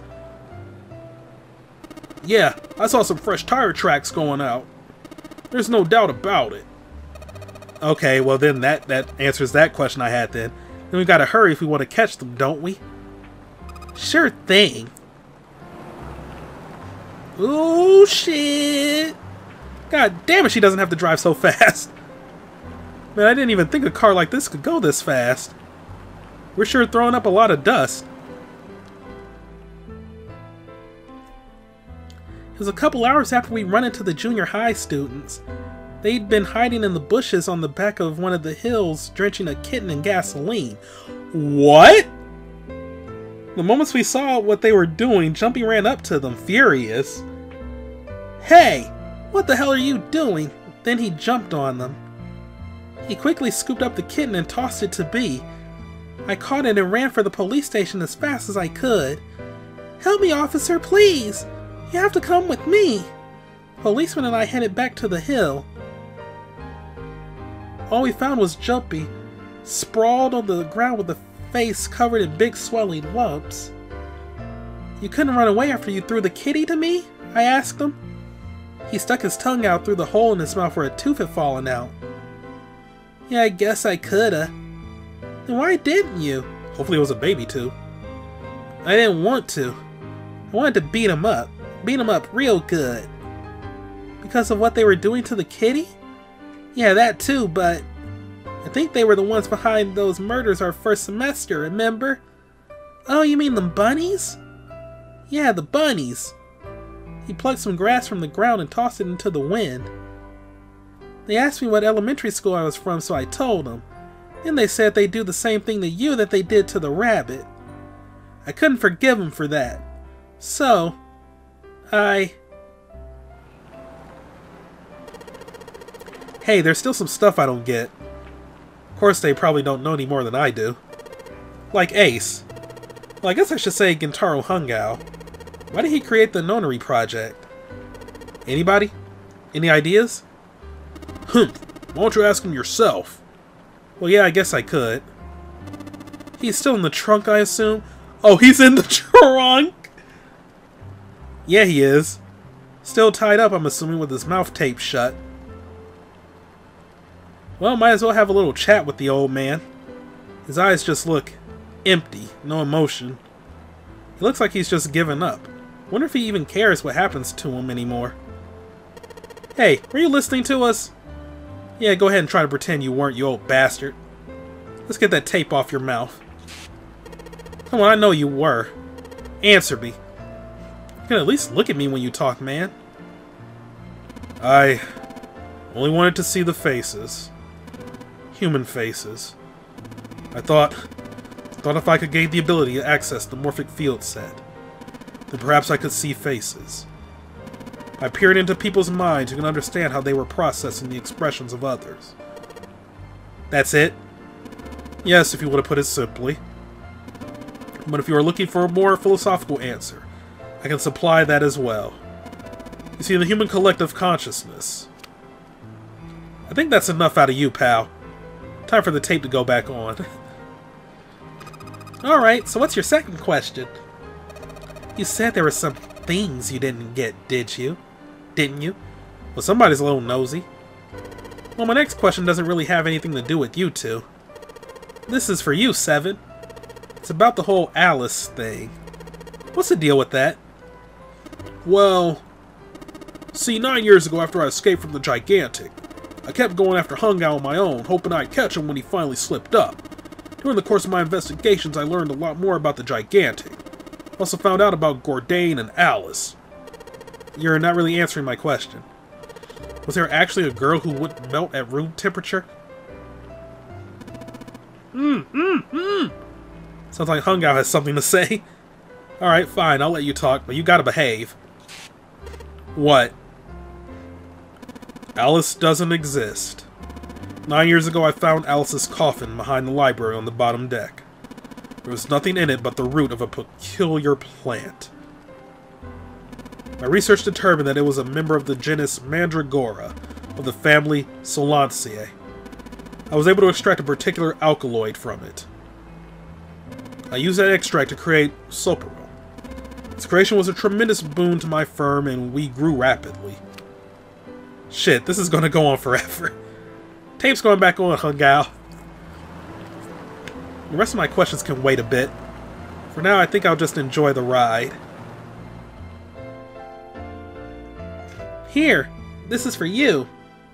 What is this? This is a for you doll. His name is Junpei. Junpei pulled something out of his pocket and shoved out his arm toward me. In his hand was a doll made of yarn, small enough to fit in his palm.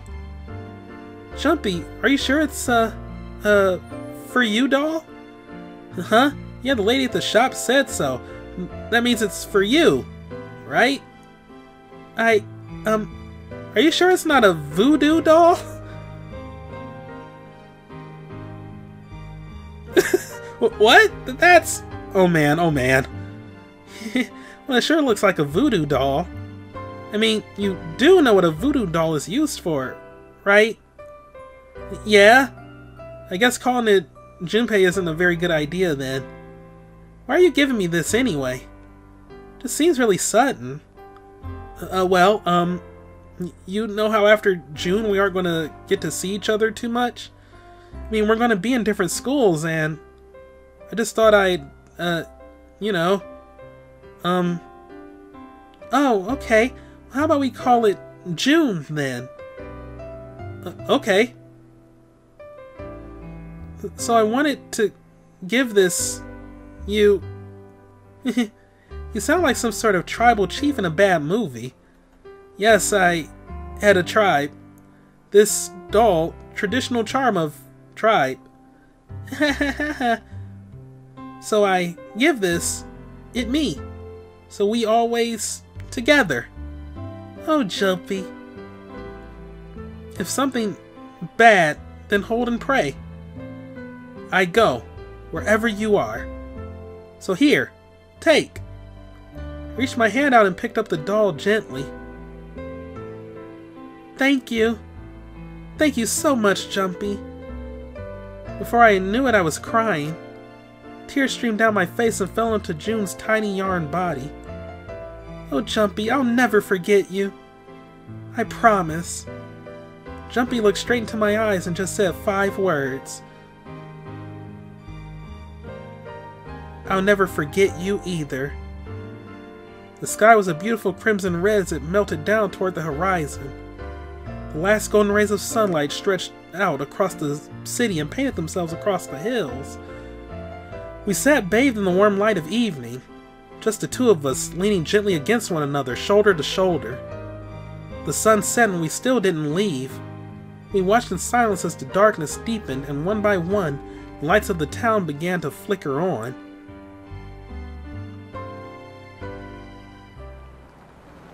There's still one thing I don't get. To be honest, it's the biggest mystery as far as I'm concerned, and also the only one that's really important. It has to do with June and Akane. 9 years ago, she died in the incinerator on the Gigantic. But she's still alive now, as June. But how?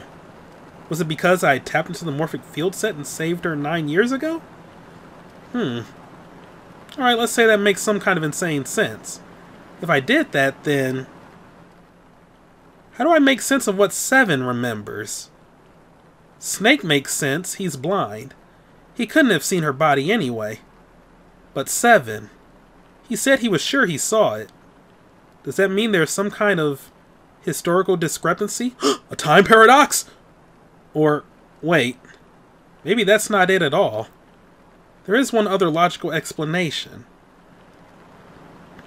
Was what you told me the truth, Seven? You look satisfied. No. No way. He couldn't. Hey, look over there. There's somebody next to the road. Huh? What?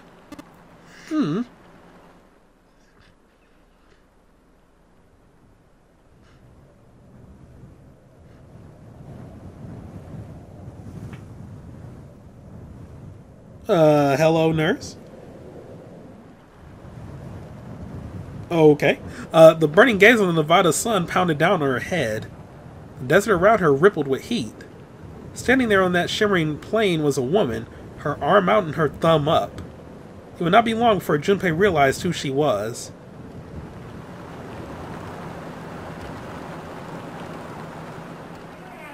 Lotus? What the fuck? Are there doubles of everybody? Also, that was Alice? Well, that's some sequel bait right there. I mean, I know there was, like, a sequel. Well, Virtue's Last Reward. And then Zero Time Dilemma. But I don't know, like, how much. I mean, well, I don't know any of the stories of those. I just know certain characters do reappear. Which is why I also had my mind made up on which character I thought was really Zero. Especially with the promotional stuff that went into, I want to say, Virtue's Last Reward. But yeah, I thought Clover was Zero. Like, based on the endings where she kind of snaps, and then, like, I mean, it's not really a spoiler since it was in the promotional material and, like, she's on the freaking cover. But yeah, like, she's in Virtue's Last Reward, so I thought for sure she was Zero, but I guess I was wrong. So yeah, there's still some questions there, but, hey, that sequel hook right at the end, like, it just, man. But yeah, that was a good visual novel. I'm glad I finally got the true ending. It's some good shit, yo. Yeah, I don't really know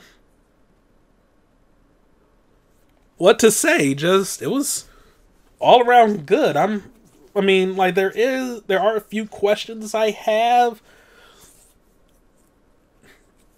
I will withhold judgment on them until I get around to playing Virtue's Last Reward. Which I do plan on doing. Shit, I'll do that next year. Just want to space things out. But yeah, that was good. Like, that was really good. And just like the twists and turns. And I kind of am glad I played the DS version. Though I'm probably going to find a long play of the HD version to see how all that kind of plays out there. But I do like how they took advantage of the DS. With, like, both stories playing out simultaneously on the top and bottom. And then how the last puzzle was structured. It's just good shit, yo. But, yeah, I greatly enjoyed this. This was good. Like, genuinely good. I got nothing much left to say. Like, couple of the questions I had, they answered, but I still, like, what's going on with June and Santa? Oh, I don't know. But, yeah. That is going to be it for me for today. Hope you all enjoyed this LP. I'm glad I finally got around to doing it. I really am. And, with this over, I guess we'll be getting into a game that is known on the streets as, Geist next. Another M-rated game to be a Nintendo console exclusive. For the time being. I mean, well, Geist has remained a Nintendo exclusive, whereas, 999 got ports to Steam and whatnot, you know, and everywhere. So, yeah, whatever. But yeah, thank y'all for watching. Have a great day, and I will see you next time. Is there going to be, like, something else that happens, or...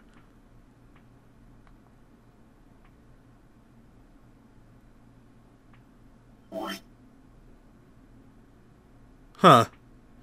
You start the game, start the beginning.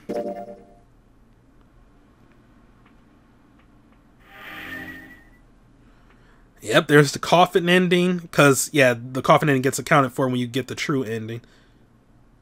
Huh. Memories on this game.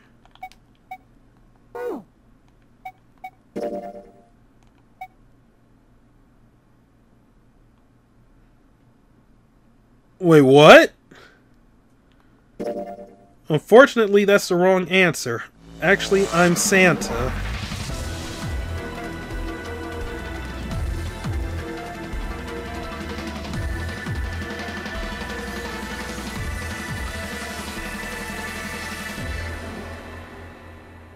Now it is time. Let our game begin. What?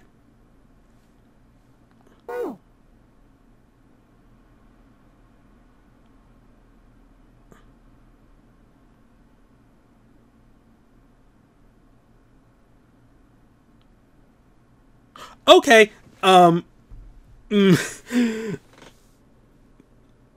maybe I'll make Virtue's Last Reward the January game of next year. Yo, alright, thank you all for watching, have a great day, I'll see you next time. Goodbye. This game was great.